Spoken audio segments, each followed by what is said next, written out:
Achtung, Achtung. Welcome to We Have Ways 12 Days of Christmas Guests, where we're talking to a famous face about their personal relationship with the Second World War. And, of course, today, Happy New Year. It's the 1st of January 2023, can you believe it? Anyway, on today's episode, Al and I caught up with the brilliant Sebastian Faulks about his very personal interest in the Second World War and how it has inspired some of his amazing novels.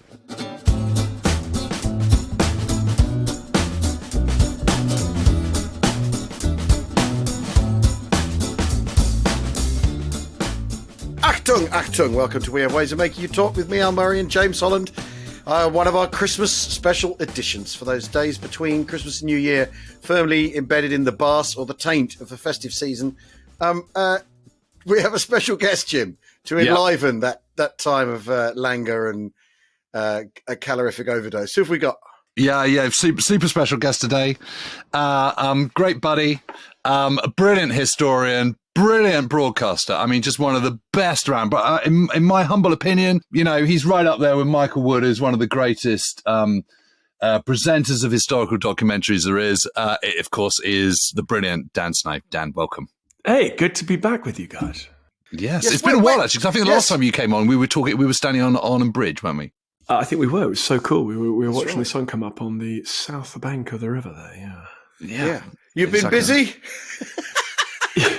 Well, yeah, you know, keeping busy, Al. Well, we all are, right? I mean, it's exciting. I mean, this fun adventure that we're all embarked on, and the opportunities that have accrued to those of us who have taken matters into their own hands and gone digital and done pods and videos and YouTube and TikToks and all the rest of it. So yeah, right. it's been a great. But it's the same for you guys. It's been super fun, hasn't it? And it's about doing what we love doing and about not being bossed around and all the gatekeepers out of the way. It's been brilliant. Yeah. I mean, that is it. That's the key to it. Yeah, it's the not being bossed about bit I like. Yeah, and you, I mean, I like to dress it up as we're on a frontier and all that, but all that, it's mainly about not being bossed about, mainly about not having to explain ourselves. Which if you know, I mean, to those listening who don't know what on earth we're talking about, podcasting as a new thing is quite unlike broadcasting in that there isn't a committee sat between the listener and us. Basically, there's no one teeth sucking. No. Well, and I think that listeners might be. I mean, I get on the street in the old days. I used to get on the streets. I know, you know, James did. I know you did, Al. You know, someone goes, oh, you know, there's one of those blokes on the telly. I'm going to walk up and say there's a Spitfire in the field near me, and they're just going to come down with the BBC team and dig the thing up. And what listeners won't be aware of is that, you know, I would go into the fifth floor at the BBC like once a year. I'd get sort of brought up there and talk to the senior management, and they'd say, yeah, hi Dan, in between sort of coffee and checking on their more important sort of, you know, emails. They'd say, what do you really want to do, Dan? I'd say, I'd mumble something about the 7 Years' War, you know, thinking, well, you know, it's all meant to be about enthusiasm, isn't it? So I'd sort of say, well, the thing I'm sort of working on at the moment is 7 Years' War. And they'd look at you with like a mixture of sort of pity and bewilderment and anger that they were even in this meeting. I'm like, mate, you're the history commissioner. You're not even like a science guy, right? You're meant to be into this. And so, and it was just like actually humiliating, right? And yeah, you know, one idea in 30 would get off the ground. That's what people saw, obviously, when they watched the tellies. But you didn't see the 29 absolute crash and burn humiliations. But now the thing is with History 8, with you guys, we're able just to say, oh, what little shipwrecks just turned up off the coast of Devon. Yeah, we'll come down and have a look at that on Tuesday. And the trick that we all realised, well, because we were in on a bit of a secret, weren't we? And everyone listened to this pod, is that we knew that history is a massive and fascinating thing. And it felt like that was our only superpower. There was nothing else.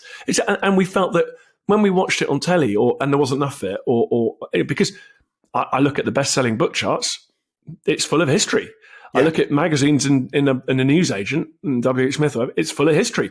I look at TV Hollywood or TV or Hollywood, it's full of history. I look at gaming world, full of history. So therefore, I'm thinking to myself, it's not that we're some mad little bunch of geeks here. This is like a massive thing that is not, you know, it's like, it's basically as big a niche as, I mean, you know, a mega global sport. I mean, like, it's a huge thing, and millions of people all over the world are really interested in it and share it on social media. And you and I would see that, you know, and eventually we just realized we can actually reach those people directly rather than begging broadcasters. Well, it's interesting, isn't it, Dan? Because, when it comes to commissioning and channels, commissioners are commissioning things on behalf of the channel and potential other markets that they might be able to sell it to. Yeah. Whereas what we're doing is we're making it directly for the punters. And there's such a massive difference. Well, it's a whole different model, isn't it? Yeah. A different model, different way of looking at it, and you get a different result, of course. Yes, I mean, it's entirely, some of it is entirely mystifying. I remember after I made the Road to Berlin program, it was a long, long time ago, the meeting with the commissioner, the next meeting, I said, well, I think the Second World War party's over. Yeah. Oh, God, don't get me started. It happens every 6 months. Yeah. And then, you guys fill up an entire festival full of people that are fascinated. It was just nonsense. And the weird thing is, I went to a conference the other day in Glasgow with, and it was history, science, it was factual media conference. And I went along. And even there, we were all among friends. Even there, it was like, we all went to the big meeting at the beginning. Here's like natural history this year, like David Attenborough going, blah, blah, blah, blah. And then it was like, and we've also done science this year. And it was like planets and like carbon capture and nuclear stuff. And then it was like, and then it was like a bit of geography, some geology. And then at the end, they didn't call history the history thing. Like they called it sort of past is now. You're like, just call it. Call it what it is. Do what it says on the tin. I don't know why. Like, what is it? Is it part of the culture war that I missed? Is it like are we worried that the kind of neo-Nazis is this? I don't get it. But you go to a book, you know what? You go to a bookshop and history is in front of you when you walk in and there are lots of people there. Yeah. And podcasts, Jesus, half the top 50 in the UK certainly now is a history podcast, right? So I cannot, I think it's because the people in charge of that kind of legacy industry are just people for whom they think history is the thing that their very boring father-in-law does. And they ignore things like it's one of the most popular undergraduate courses in the UK and around the world. It's one of the most sought-after optional A-levels in the UK. This is young people doing it all the time. Like so anyway, we're all obviously, and then we had that knowledge and then we went out and you've done amazing things like, Phil Festival sites for those kind of people. And I'm not, and no one is surprised among your friends, except a load of weird old people in legacy media organisations going, "Oh bloody hell, who saw that coming?" Yeah. I mean, funnily enough, though, this is pure gossip, but I saw Professor Brian Cox last night at a thing, and he's had his stargazing thing pulled because it costs too much, and that was literally him and Dara and Brian and a telescope. I mean. And he said, if I wrote a drama about stargazing, I'd probably get it away. But an actual factual program about the stars is a really hard sell. Well, listen, I know that you guys like wearing headwear on your live streams. I didn't know it was time for the hard hats because there were names dropping. But I think get the steel can on the head. But no, you're absolutely right. Well, I mean, but that's right. And Brian, good luck to Brian. He's got a great gig at the BBC. But you need to understand that there's like. I'm very hesitant to use this comparison, but like the rappers who took control of the music industry in the 90s, they went, why are we going to work? We're not going to go and work for those people because. Now you guys, you can laugh in the face when Brian Cox goes, "Oh, they've cancelled my show." You go, "Yeah, well, no one's cancelling this show, right? Because it's yours." And it's great. Well, I don't think he's short of options, but it was just interesting how he even in that line of science, they're running into the same sort of contracting budget thing, which is, I mean, anyway. So. I remember when we first met on the one show where we had a contretemps about the Magna Carta, or rather Magna Carta. Although I think there are two things. There's the thing called the Magna Carta that people think is called the Magna Carta, and then there's Magna Carta. If you see what I mean, because that's meta. That's meta. Well, because it's off reservation. It's escaped history. Yes, it has exactly. And belongs to all sorts of other people. Because if you go up there, if you go to Runnymede, there's that very odd. Memorial designed by the American Bar Association or something. Anyway, we talked about I remember you talking very evocatively about Barbarossa, about standing on the Hoth with his binoculars, looking out across the steppe in front of him as the offensive rolled in. And I remember you being very illustrating it, quite picturing it, quite evocatively. In a pub in Shepherd's Bush. Well, no, standing on a this is in table. the terrible dressing room in the one show when they used to film it in the corridor at at the Beeb. And I mean, are you? I mean, your singular ability is to cover everything as well as the 7 Years' War. But I mean, is there a bit of the Second World War that really sticks out for you as a thing to be interested in? Or? Well, Second World War, I think, for me, it's a guilty pleasure or just a pleasure? And you guys have made it your bread and butter, which is what's so fantastic, because it is. And again, when people would tell me, "Oh, thanks, Second World War's over" on the BBC or in media for the next few years, you just go, "Look, it's the largest war that humans have ever fought. It saw fighting in a greater range of environments by a greater number of people than any previous conflict ever. It saw fighting beneath the waves, in the most distant stretches of ocean in the skies. It saw the first man-made object launched into space. It's a war that remodeled the world that we live in today. If you look at Korea, that in many ways still continues to shape the world. Whether it's Korea, it's China, Russia, of course." It's a war in which many of our grandparents, people we met and loved and knew really well, were in and told us about. It's a war that reshaped the street I grew up in, where I lived in London. There were craters left from Luftwaffe bombs that cracked the facade of my house and therefore gave us a problem with leak as well, water ingress. So it sort of reshaped the architecture of us. So it's not surprising that we love it and we're interested. We love it. It's the wrong way. We are absolutely fascinated by it.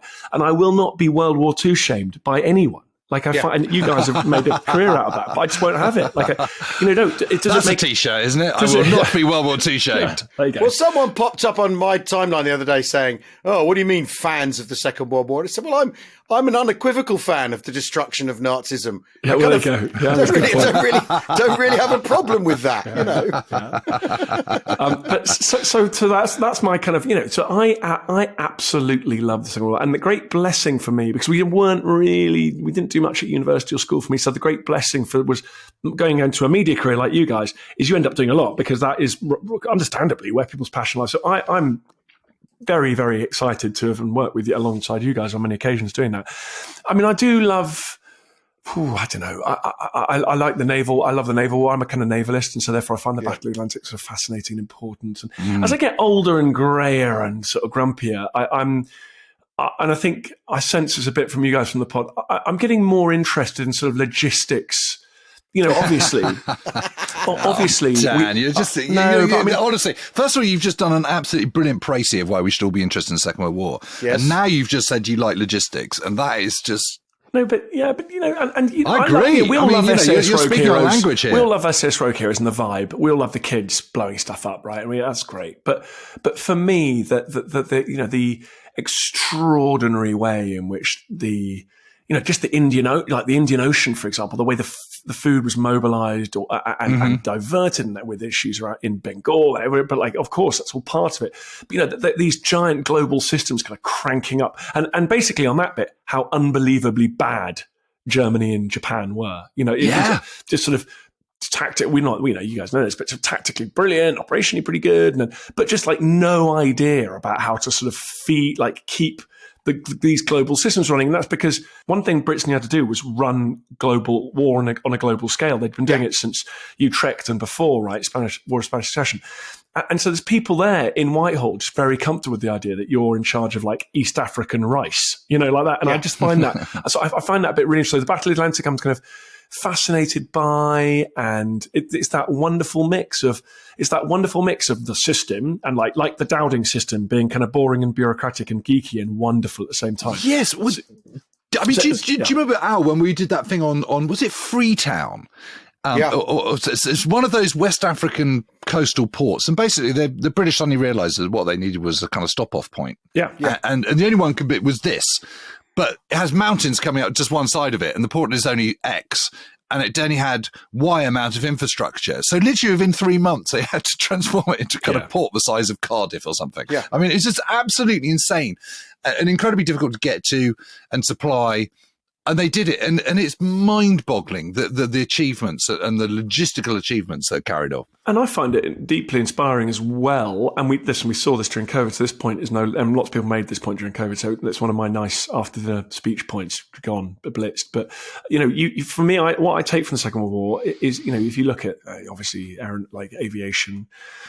If you look at that great Freetown example, you think, God, the things we can do when we put our minds to it. You get these people going, how are we going to achieve energy independence? And you're just like, get a grip, lads. Like, honestly. Well, I like the Churchill quote about the great Churchill quote about the Mulberry Harbours. He said, don't argue the matter. Yeah. The problems will answer for themselves. I love that. Yeah. Which is basically just get your end goal and work backwards, which I think is a great mantra for life. Yeah, and that's 18 months though, isn't it? Yeah. That's 18 months from that memo to the thing, leaving harbour in time to arrive on D+1. I mean, it's incredible. And I hear, there's economists listen to this who are laughing at my naivety here, but I do think that COVID was a reasonably good example of, well, if you can drop 45 billion quid on a test and trace system that manifestly didn't work, I think, and actually in many ways, obviously the vaccine delivery was astonishing, but you just go, listen, lads, we need to have a moment of national mobilization to get ourselves off buying liquefied natural gas from lunatics, right? We just that needs to happen within the next year. So let's just get on with it. And also the best thing is, if it fails, that's one of those good journeys where you're still quite the further you get on that journey, the better. It's not like the Russians who end up with a moon project that then it was a very expensive dead end, right? Anyway. So I find the Second War very inspiring from that point, and inspiring to come back to my point about the Battle of the Atlantic is like the Dowding system. You've got this kind of ultra bureaucratic and super geeky. By the way, a lot of female operatives, as you know, working in the Western Approaches Command up in Liverpool and stuff. And that's basically early computers and visualization of data and stuff. But then, as with ever the Second World War, you've got this wonderful. You've also got the lads on HMS Bulldog storming onto U110 and just kicking doors open as it's sinking. And that, of course, is the drop. That's why it's the Second World War is the greatest story in the world, is because it's the biggest story we've ever told. We have it incredibly well documented, and it goes from the ultra cerebral and the ultra sort of eccentric, charismatic Bletchley, Western Approach, where I was there the other day, and they're telling me about this young Wren who would play war games and beat all these hardcore destroyer captains that would then go mental but admit that she was brilliant. All these kind of weird little stories that we all love from the Second War. And then, of course, you've got human beings placed in the most extreme positions they're ever placed in. And acts of Blair Paddy Mayne, of course, acts of unimaginable valor, courage, hatred, awfulness. You cover this a lot, and it seems sometimes like it's adjacent, but of course it's part of it. When you meet people, as we still can, you can go to North London. Met a woman in North London who was on the platform at Auschwitz. So, you're going that way, love. And these people are still amongst us today. Who can tell you about that. So, I just think that you guys rightly are mining the most extraordinary story in history, and one that can tell us so much about if you're into civil engineering, well, it's all there, it's all there. Yeah. Well, if you're into if you're an economist and you want to sort of petri dish, you can look at how all the different economies dealt with it and the stresses and strains they went under and what there is to learn from that. Hey, and it's interesting you said that, because when we spoke to Dan Todman ages ago, he said, well, the reason the British do well in the Second World War is because they've got the muscle memory. And I cut in and said, yes, they've been doing this for 200 years since Trafalgar, easily since Trafalgar. And he said, no, since the First World War. And he wouldn't have it. Oh, God. Listen, I'm not going to argue with him, man. I'm not going to argue with Dan Tolman.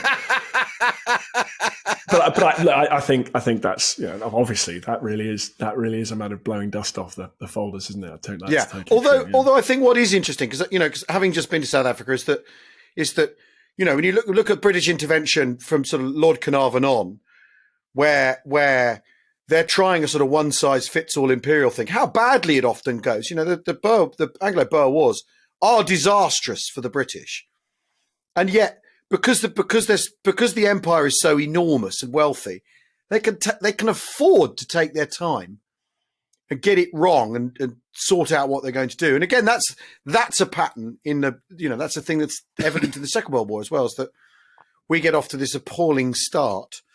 And the First World War to a certain extent. The First World War to a certain extent. Have the time and the money to sort of dust yourself down, and as long as the political will holds out, you could turn it around. It's extraordinary. I think the phrase looking for, buddy, is the strategic depth afforded by naval hegemony. There, buddy, time and money. We need to put this on a t-shirt. We need to invent the British way of war, right? Which is the 7 Years' War, the Revolutionary, certainly the Napoleonic War, Crimea, sort of slightly small time frame, First World War, Second World War, Boer War. Is the Brits start real slow. And the reason is because we don't want to keep gigantic standing armies in the field, so you got to start from the beginning. So you got to start from the beginning, but because we know, our money's better spent elsewhere in the economy, basically, and those young lads are better spent than just sitting around in Brandenburg like their German compatriots, right? Their German mates, cousins. So I think that's the thing. But the island thing is good, but critical to being an island is you have to stop people sailing across to you, which is something we work out about in the 17th, 18th centuries. And then you've got this ability to rock back, rope-a-dope, okay, get your guard up, and then as you guys have both written so brilliantly about and podcast about all the time, is you put the economy on a war footing, and then you end up with a kind of the British Army in 1814, in 1918 and 1944 are some of the best pound for pound armies in the history of the world, right? And so, but that, because you've got that breathing space at the start. I mean, pretty tough being French, right? Oh, hey, war's declared. By the way, this didn't happen, but like 7 days after war's declared, the enemy can be across the Meuse. Okay, great. Well, that's really relaxing. I mean, what the hell do you do about that? Right? That's terrifying.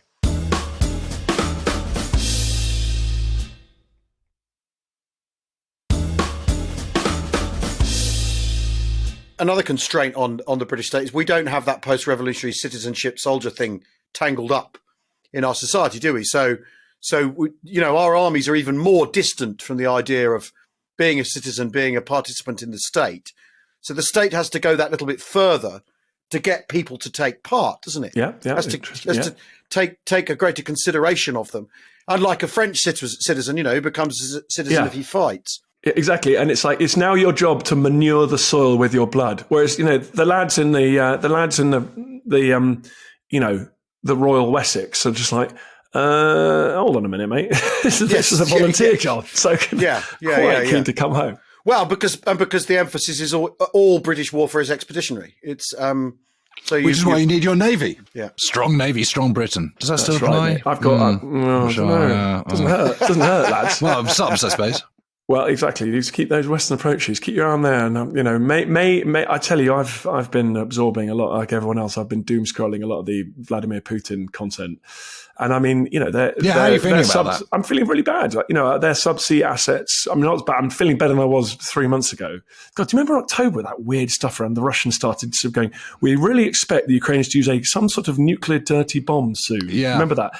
And it was super weird. And like our defense secretary flew off to Washington at a minute's notice to have like a proper, like there were weird noises coming out of Western capitals, and like it was bad. I mean, I was very close to retreating to my mountain fastness, which well, yes, you have. We've talked about your mounted fastness before. It's on an isthmus, right? So there's somewhere you could put a Vickers gun on a motion sensor. Yeah, my fundamental problem is I don't live very close to it, and there's one of the most densely populated countries between me now, my children, and where I intend to survive the Armageddon. How are you going to get there then in 24 hours? You're just going to drive it? No, of course I'm not going to drive. Have you not been listening to this conversation? I'm going by sea. Obviously. Of course you are. Yeah, of course you are. Going by driving somewhere around Watford. Jack out the boat and off you somewhere around Watford, there's just a roadblock goes up. Sorry, lads. Yeah, that's no good. Yeah, all of these shotgun cartridges and your children and food are now ours. No. So straight round Cornwall. Straight down. It's an effort. Straight round Cornwall. One day I will share with you boys some of the panic purchases I've made during COVID and one day, but not now because it's too embarrassing. But one day I will share those purchases with you. I will show you the Amazon receipts. Someone at Amazon knows is having a laugh at my expense. Oh, there's Dan. Because you bought this. 200 years of MREs just delivered. The That's very funny. Yeah, because you bought this. Do you want this? This heavy duty crossbow for quote shooting goats. vermin. Yeah, exactly. This pressurized tent for keeping Exactly. chemicals out. Oh god. But at least you know you'll be able to survive it. Well, I don't, man, because what I'm nervous about is He's not getting there in time. not getting there in time, and then He comes in, and you haven't electromagnetic even left pulse. the Basically, solent. as I'm passing, unfortunately, my route does take me past a little place called Portsmouth, the Royal Navy's premier naval base. So I've got to get past there. GPS down, I don't know. It's not good, lads. But no, I'm feeling better now. But no, to come back to it, one thing that's very interesting about Putin is the one asset that a lot of people are briefing that he hasn't actually touched, which is annoying, is something that the Russians are very good at, which is North Atlantic subsea, right? Arctic North Atlantic subsea. So, and when like anyone know the pipeline thing, and then where he lost power to Orkney briefly, like was scary, I thought. And pipeline security, cable security. So look, the Western approaches are, some geography is still, I think, may still be very important. And in 50 years' time, are the Chinese flooding the Western approaches with small submarines? I mean, you'd feel bet against it, I would suggest. But so I think all that's, and that's where. And what I love about military history, by the way, is, and I'm reading a brilliant book at the moment about 18th century military history use by people like Wolfe and Cornwallis, who actually did military stuff. Military history is like an essential tool. I love, as you guys do, meeting serving soldiers, sailors, personnel, because, for them, it's not just like a bit of an armchair sort of interesting, quirky thing to do. This is something that makes them absolutely better at their job and helps them think about things and the nature of threat and change and. But that's why getting it right is so important, though, because when things get baked into sort of mythic interpretations of it's fascinating. The work that people have done about Kursk, and the fact that the Russian, the Soviet, and then consequently Russian interpretation of what happened at Kursk is essentially at odds with what seems to have gone down. Yeah. And yet they've obviously based doctrine on a great deal of what they've told themselves happened, rather than what really happened. Well, and we've seen the sort of obviously, so the current Russian army is got its own problems with the society it's a product of, with graft and corruption, all that sort of stuff. But clearly this idea that you flood somewhere with armoured vehicles, that'll work. The death ride. Exactly, because that's what worked in the Second World War. Well, in lots of occasions, it certainly didn't. Yeah, exactly. and especially not at the greatest tank battle of all time, which isn't. That isn't really what seems to have happened at all. Yeah. And I think that's fast. That's why getting the stuff right is so important, and not being wedded to the mythic interpretations. That is, well, you're absolutely, you are 1,000% right about that. And I was once in Egypt, and we were thrown out of Egypt because we went to the Suez Canal. They revoked our visas because we were doing a thing about the Yom Kippur War, and we were talking about the crossing of the canal. Great. Yeah. And then we said, well, and also Ariel Sharon and counterattack back across the Nile, absolutely stunning, one of the great turnarounds of world military history. And at that point, the fix said, I'm sorry, we got thrown out of the canal zone. We no longer have permission to film in this area because you are not allowed to talk about, and you're not allowed to talk about the Egyptian Staff College. So the Egyptian students at Staff College merrily study the first bit of the Yom Kippur War and then not the next bit. And you think to yourself, that's right insane. There, if you can't be honest about your history, and this is why, we've this experts-led stuff recently. Our superpower in the West is we need to be brutally honest with ourselves, and then we learn, and it's painful, and it's ugly, and it means embarrassing people, but it's great because you stay fit and you stay ready for the challenge. And if you're like in China, in Staff College, what the hell are they studying at the moment, right? Yeah. And I'm really glad that we have got people going, well, actually, whether it's Waterloo, whether it's Normandy, whatever it might be, we're being honest. We love new material. We love new interpretations because it's going to make us better next time around. And it's, as you say, it couldn't be more essential. So these poor Egyptian young officers, you're tying one arm behind their back. And the same when American conversations around Vietnam, like how do you talk about Vietnam and the American military? And I'm very impressed at the kind of, when I've looked at syllabuses and the reading lists and stuff, like they want those young men and women to be like brutally exposed to the strengths and weaknesses of what happened there, because that's going to save their lives, going to make them better in the future. And that is our superpower. And that's what Putin can't do. It's what China can't do. It's what Iran can't do. So we've got to cling to these advantages. Absolutely. Amen to that. Yeah, completely. This is like a good pep talk, morale pep talk you're giving us here, Dan. Yeah, liberal democracies kick ass. That's the thing to remember, lads. Don't get your heads turned. It always Yes, goes badly for autocrats, right? Generally speaking, it does. Well, yes. I mean, although I'm having just read Larry Friedman's book called Command, which is a great title for a book. It's a really cracking title. Someone should sue him. His chat. Well, I think he was out a couple of weeks before me, so maybe the sewage is going in the opposite direction. But his chapter about Saddam Hussein and the first Iraq War is absolutely amazing about how Saddam essentially, within his own framework and to his own intents and purposes, completely wins that first Gulf War, because the whole point of it was to shore his position up within Iraq. And that's what he gets out the other end of it, regardless of the cost to the Iraqi army, regardless of the cost to the country itself. His sole aim and everything he does is geared to holding his position. And it works. And it's such a fascinating... Was he in danger of being overthrown beforehand? Well, there's a fascinating incident from the Iran-Iraq War where which Larry relates, where basically there's an assault being put in on an Iranian town, and the general trying to run it keeps being interfered with by Saddam, and in the end, what happens is the rest of the Iraqi staff say, "Look, we don't want a coup here. We're not interested in that. But you've got to just let us do our jobs properly without you sticking your nose into absolutely everything, right?" And so Saddam backs off. And they make it clear they have no political interest in taking over the country at all. They just need to be allowed to run the war properly.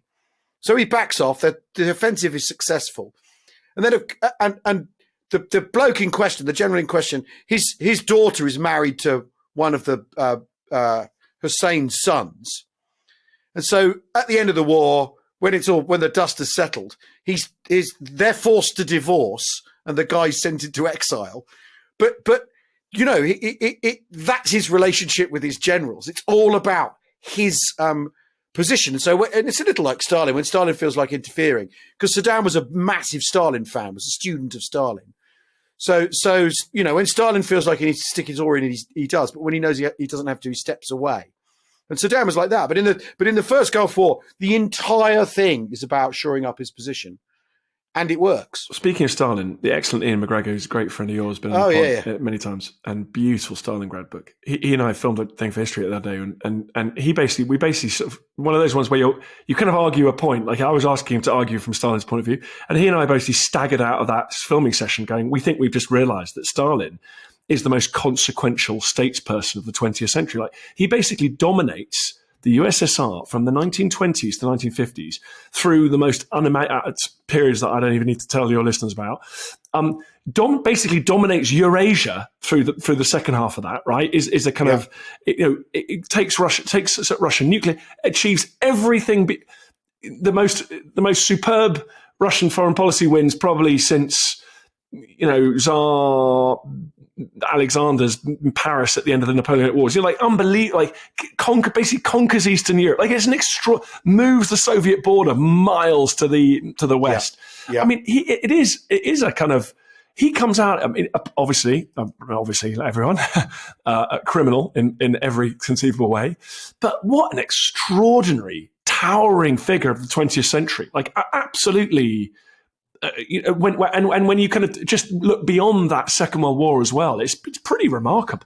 Yeah. I'm still reading from that thing that that Alex Ritchie told me about Anthony Eden going to do these talks in Moscow in December 1941.